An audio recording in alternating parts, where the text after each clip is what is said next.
need you the most. So don't let me, don't let me, don't let me down. Don't let me down. Hey YouTube, thought I'd come back and do another report. It's Tuesday, a lot of new news coming up. Just want to say thank you everybody for watching the video from yesterday. There's almost 400 hits, so that's great. Keep sharing, keep pushing it. I just want to say that this is such a great time to be alive. This is an spiritual war that we're seeing unfold in between our eyes. It's wonderful. It's a wonderful time to be a part of. A lot of people ask themselves, what would I have done during the American Revolution? What would I have done during the Civil War? What would I have done during World War I or World War II? You know, how would I have acted? And so this is another time that we can comparably put into that perspective and ask yourself, what will I do now? Will I stand up and fight for what I believe in? Will I sit back, or will I join this collective groupthink to push the status quo and the old way? So this is a great time to be alive. I hope this report finds you well. Today I'm going to be specifically talking about kind of the American Revolution and its similarities to now, the Wikileaks Vault 7 release that just came out, and then a video basically talking about Tucker Carlson's recent speech to the International Association of Firefighters. So hope you enjoy. During the American Revolution, there was almost a very similar comparison to the way that the population is set up now. There was about a third of the population that were liberty lovers. They wanted to push forth the freedom to be in control of their lives, to have the opportunity to take control and to have accountability and options. You had about a third of the people that were hardcore Tories who liked the status quo of the British government. And then you had a third of the group that were basically in between and just saying, I want to see how this works, and I'll join whatever side is on the winning side. So we're now seeing basically the freedom movement overtake this Tory system that has been ruining our country. We're starting to see a lot of the people on the sidelines join the movement going forward. And I think that slowly but surely we'll start seeing some of the people that have supported the status quo start to get on board. It just takes a small push from the people that are willing to speak out, to continue to speak out, to continue to educate yourself about what's going on, to continue to have the passion to go forward, to support the administration, the changes that are coming in this world for better. And so I like seeing this. I think that more and more every day we're seeing more and more pushes. Specifically, a lot of information came out from Wikileaks about the CIA, these illegal spying tapping methods that are very troubling to me. I sort of knew about some of them, but new things have come into light. The Wikileaks released something called Vault 7, and they gave a password out today to unlock it. And basically what it said is that there's many different forms that they have been spying on us that we were previously unaware. Through our phones, through our computers, through our smart TVs, through different forms. Not only that, but for the first time they admitted that they have the ability to take over vehicles to actually assassinate people indiscriminately or hidden. So this has happened in many times, and so be very aware of it. If you are scared of what's going on, then think about getting rid of your TV. That might be a scary thought to some, but I don't have a TV. A lot of people that I know don't have a TV, and it actually can really make your life better in many ways. And if you're worried about being spied on, which is definitely a possibility, then this is something to think about. For vehicles, I don't even know what to say. A lot of people have a vehicle that there's no way that they can get rid of. So just be very wary of what's going on. One major part of the news was that Frankfurt, there's a major undercover CIA organization that spies across all of Europe, all of Africa, and all the Middle East. Over 5,000 people work for this organization. So I really hope that people in the EU, specifically Germany, can stand up and take this organization down. This is not a very good thing for society. And so thank you so much to this new person that leaked this information. Thank you for Wikileaks for spreading it. And this is great. Keep going. There was a really wonderful video that came out yesterday of Tucker Carlson speaking to the International Association of Firefighters. And I watched it, and he just speaks so much truth. It's really incredible. He might not be on any side so much, but he really speaks the truth that he sees. And from being from Washington and being around this culture, he can really point out a lot of issues that are going on. One of the things that he specifically talks about is that 96% of Washington voted against Trump. And that's because Trump is going against the status quo that has made Washington the most wealthiest per capita city in the United States now. 96% of people voted against Trump. But he said that the Republicans hate Trump more than the Democrats, actually, because he's going to stop just paying people for doing almost nothing. These people are just basically have looted our treasury, and it's not a good system to be in. And Tucker Carlson really explains it. I'd like to go over some of his videos, some clips from this video for the audience. All of them. You can't, by the way, you cannot overstate the degree to which Republicans in D.C. hate Donald Trump. I mean, they really hate him. D.C. is overwhelmingly, the city of where I live and have lived most of my life. It's an overwhelmingly, what is it, Harold, 94% for Hillary, something like that? So Tucker Carlson is basically saying here that 94% of Washington, D.C. is anti-Trump and was supportive of Hillary. Whenever Donald Trump comes out and he talks about basically draining the swamp, he specifically talks about Washington, D.C., the Beltway. I'm reading a book right now called The Deep State by Mike Lofgren. It's pretty incredible. He's also from this area, and he talks about just how corrupt the whole system is, how it's a pay-to-play system. Whenever you have a national capital that is this corrupt and compromised, where they'll do whatever it takes just to make money, the society will start to fall. And so if Donald Trump can do anything, he's to clear out the Beltway, this nasty corruption that has taken hold of our supposed leaders. And I like that Tucker Carlson's talking about this. And the reasons are obvious. He's a threat not just to their vision of the country, but to the sinecures they hold, to the sort of high-wage, low-work jobs, to the inside deal that they have. The drain the swamp stuff, they hated that above all. And it was a huge part of the reason Trump won. I mean, D.C., you know how you know D.C. is corrupt? Because it's a great city to live in. I'm serious. We're the richest city in America. And that's obvious. Why wouldn't we be? We make innovative products. The world wants to buy. Oh, wait, no, sorry. I got us confused with the real city. No, we're the richest city because government spends more than it ever has, and we take the vig. Some of it sticks to us. So he's very specifically saying here that the reason that Washington, D.C. is the most wealthy city is because they are corrupt. There's so many different deals that are going on. A lot of that money comes to them. Whenever you have taxpayer money that's funding all of these malinvestment programs and all these things that are going on over the place, people just naturally get paid. And that's what started so much corruption in Washington. But why wouldn't the rest of the country, a country in which the middle class is literally dying, that's real. I'm not a left-winger, by the way. I know I sound like some French philosopher, but I'm not a left-winger. I've always been a right-winger. But that's what the data show. And by the way, have you been there? It's true. And so why wouldn't the rest of the country look on at this and say, that's disgusting?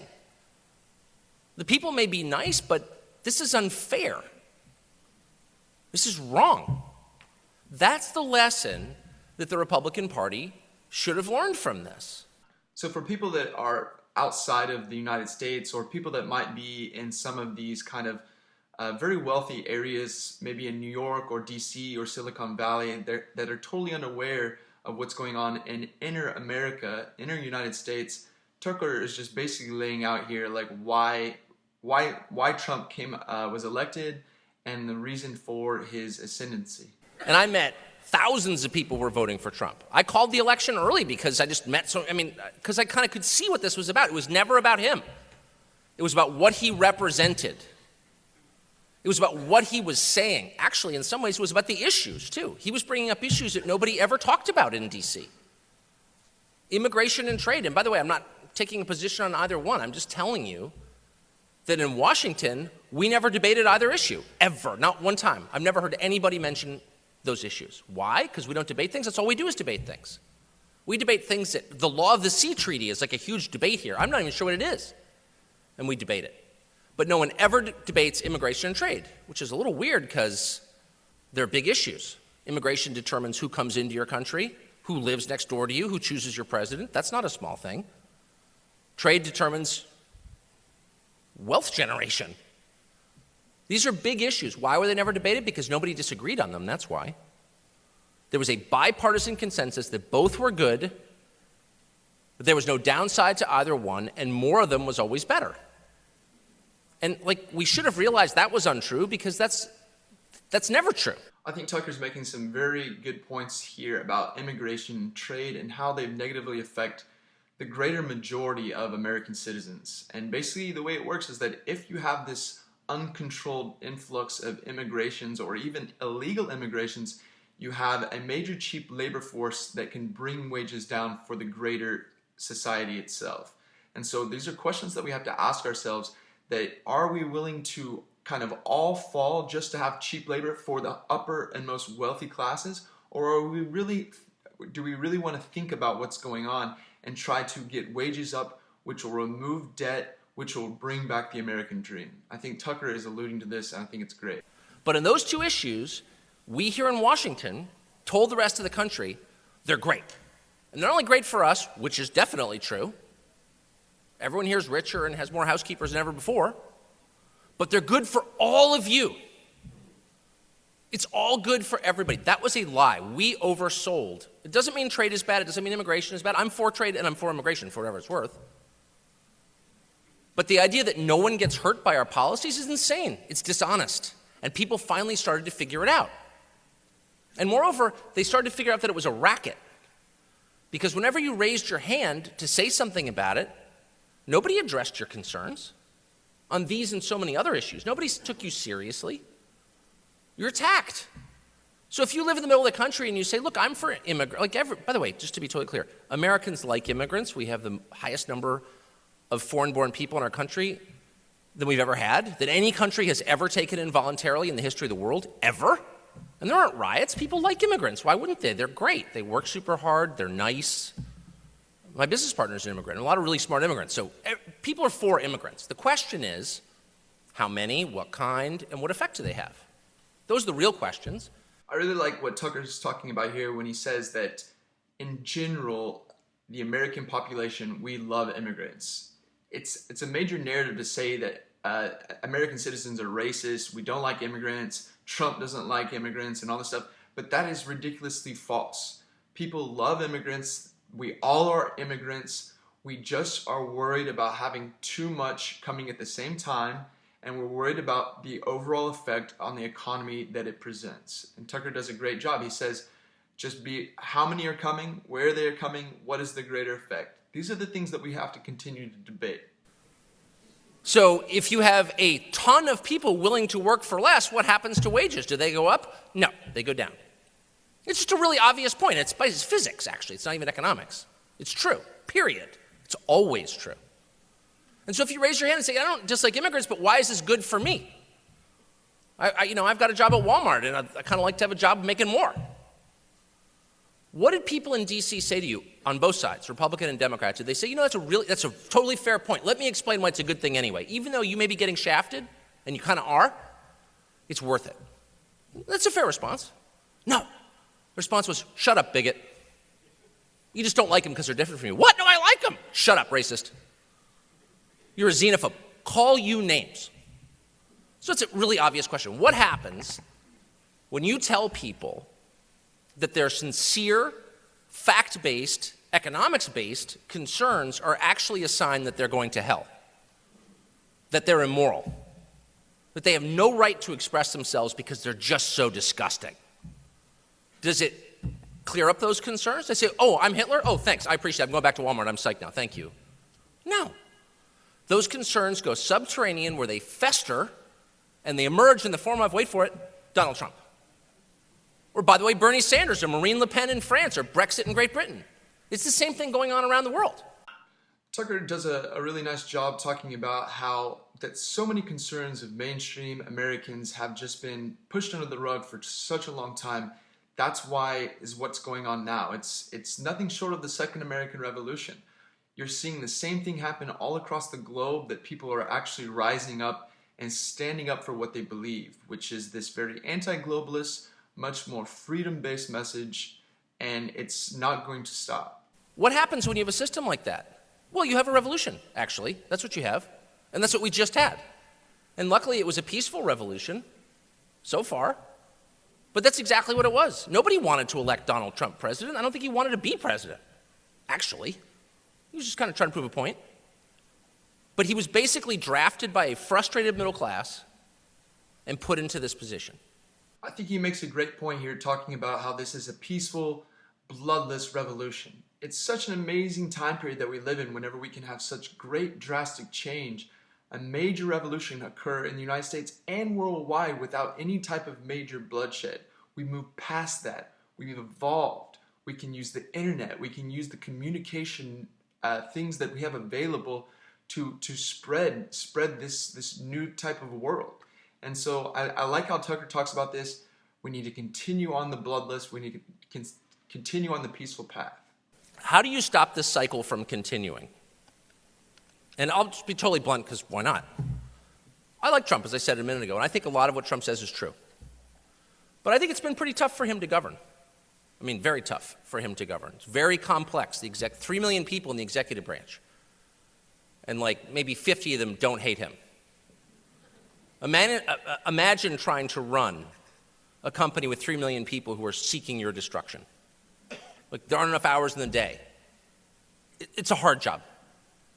And his opponents, I think, have demeaned and debased themselves and are actually rooting against the success of the administration, which is not a place you want to be.